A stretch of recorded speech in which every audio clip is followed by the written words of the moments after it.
जघान शरणं तत्सात् सर्वशत्रुहरं परम् ध्यात्वा पञ्चमुखं रुद्रं हनुमन्तं दयानिधिम् खड्गं त्रिशूलखड्वाङ्गं पाशमङ्कुशपर्वतम्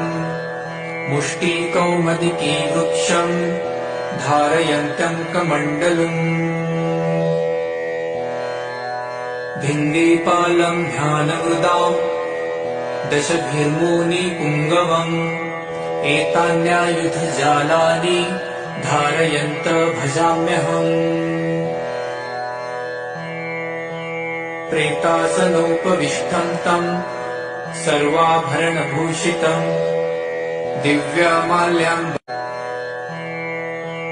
जघान शरणं तत्सात् सर्वशत्रुहरं परम्